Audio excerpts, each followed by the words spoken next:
Io sono per i giovani. Nel mio intervento alla giornata dell'orgoglio leghista, qualche mese fa, in epoca precedente, ormai la pagina è girata, ma uno dei punti del mio programma era largo ai giovani.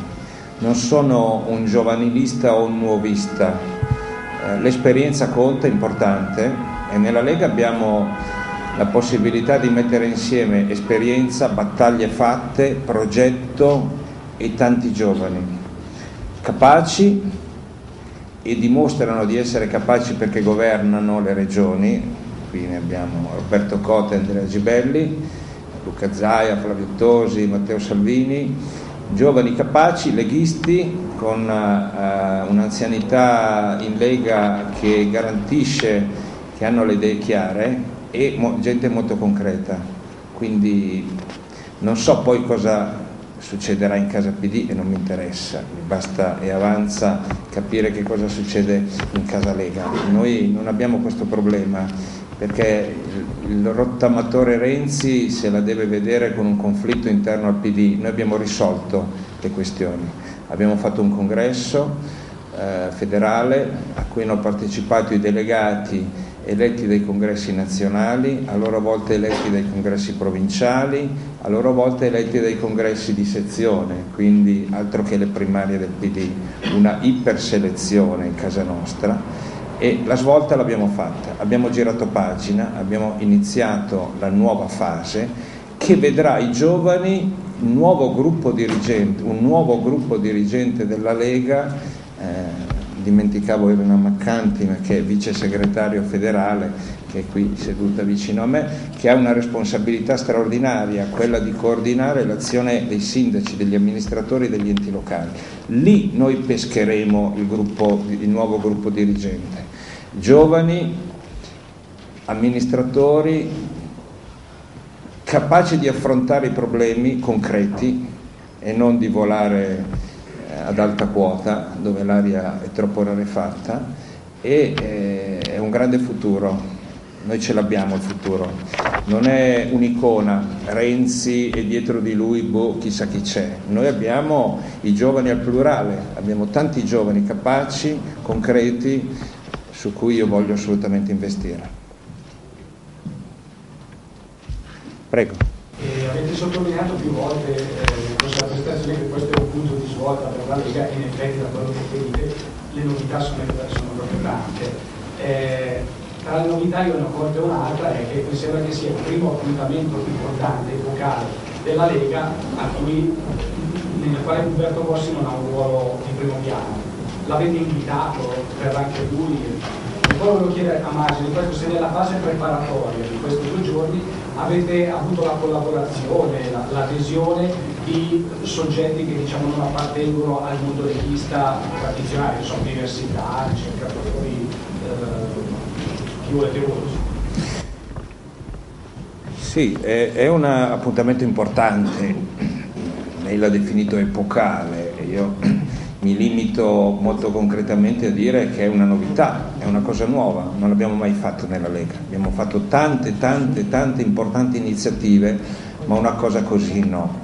E ovviamente certo che i dirigenti della Lega saranno presenti, vivono questo appuntamento. L'ho organizzato io come segreteria federale, ma nella prima giornata e soprattutto nella seconda saranno presenti tutti gli esponenti di rilievo della Lega. Il dibattito si concentra su questi temi, ovviamente non è una carrellata o una sfilata di dirigenti della Lega che vengono a illustrare le loro cose. È 2 giorni in cui la Lega principalmente ascolta. I tavoli saranno in prevalenza costituiti da esterni rispetto alla Lega, da imprenditori, i 6 tavoli del venerdì, con la presenza di alcuni esponenti della Lega per ascoltare, ma il dibattito sarà tra chi non è della Lega o non è necessariamente della Lega. Non so questi imprenditori poi se votano, che cosa votano, non gli abbiamo fatto il questionario, non mi interessa, abbiamo solo verificato che siano imprenditori veri, che siano imprenditori che si rimboccano le maniche, che lottano e che hanno qualcosa da dire. Quindi è 2 giorni per noi di ascolto, Poi io farò la sintesi come segretario federale il venerdì sera e la esporrò il sabato, la sintesi, il nuovo manifesto della Lega, che sarà fatto non a caso dopo il dibattito che c'è stato, non è una cosa preconfezionata, però per noi la novità è che vogliamo ascoltare, interloquire, ma soprattutto ascoltare. E siccome noi vogliamo interpretare le esigenze, le richieste, le proposte del mondo delle imprese del Nord, e questi sono tutti imprenditori del Nord, mi aspetto che ci sia una ricchezza tale di proposte che io dovrò lavorare molto per fare la sintesi, perché saranno talmente tante. Ma questa, ecco, chiunque verrà della Lega sa, e verranno in tanti, che è un momento per noi di ascolto, più che di... non è un comizio quello che noi facciamo, ma è a parti invertite. Ci sono gli imprenditori che parlano e noi li ascoltiamo. È un dovere che noi abbiamo nella nuova fase di ascoltare, di aggiornare le nostre proposte sulla base della situazione di oggi e sentire dalla viva voce degli interessati quali sono le proposte che fanno. Vi aspettate problematiche diverse tra le varie regioni? Voi avete Conta, livelli, Zaia, del Veneto a Piemonte, problematiche diverse, soluzioni diverse? Questa è una cosa che mi interessa molto capire.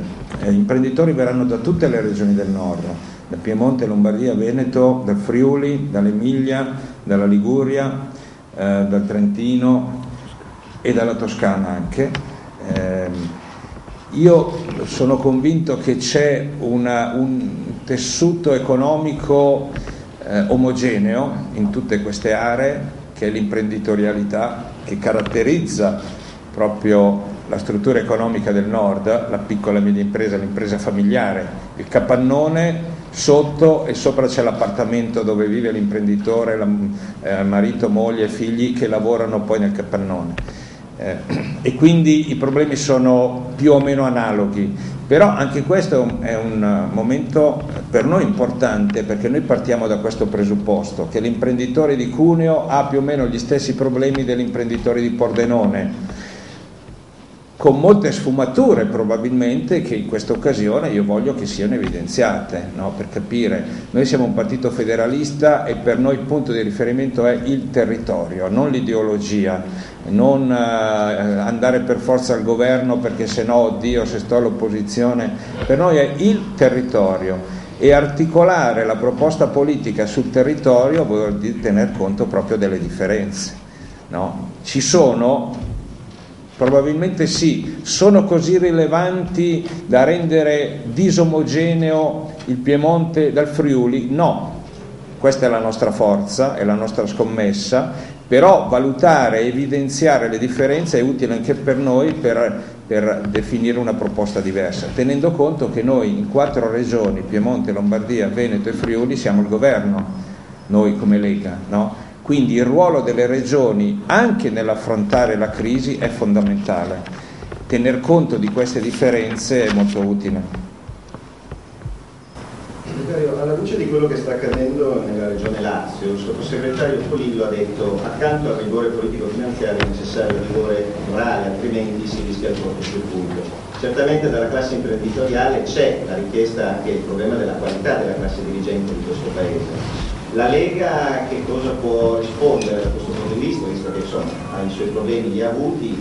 La Lombardia sappiamo che attualmente c'è un'inchiesta, insomma i problemi non mancano, che cosa può dire la Lega su questo tema? Ma lei ha usato il verbo giusto, la Lega i problemi li ha avuti, io penso che li abbiamo superati, li abbiamo risolti, è stato un passaggio doloroso, ma abbiamo risposto con immediatezza, con prontezza e con decisione, nessun altro partito l'ha fatto. Abbiamo cambiato il segretario, abbiamo fatto un congresso, abbiamo dato avvio a una fase nuova, ho 3 vice segretari giovani, una Elena Maccanti, l'altro Federico Caner, Veneto e Giacomo Stucchi, abbiamo costituito un ufficio politico, abbiamo fatto tanto, abbiamo investito molto sull'organizzazione dal punto di vista delle proposte, e poi abbiamo anche adottato un codice etico che serve proprio per garantire uno dei principi fondamentali per cui io e tanti altri abbiamo aderito alla Lega era questo, l'onestà prima di tutto, no? Non devi diventare ricco facendo politica, devi mostrare quanto sei capace e quanto sei onesto, è il presupposto. Per noi è e rimane, dopo quella vicenda che ci ha colpiti, un presupposto fondamentale. Noi abbiamo degli esempi viventi che sono di capacità, oltre che di buona amministrazione, che sono i nostri appunto amministratori, i nostri governatori, i nostri vicegovernatori, i nostri sindaci. Per noi è un asset fondamentale e su quello vogliamo investire.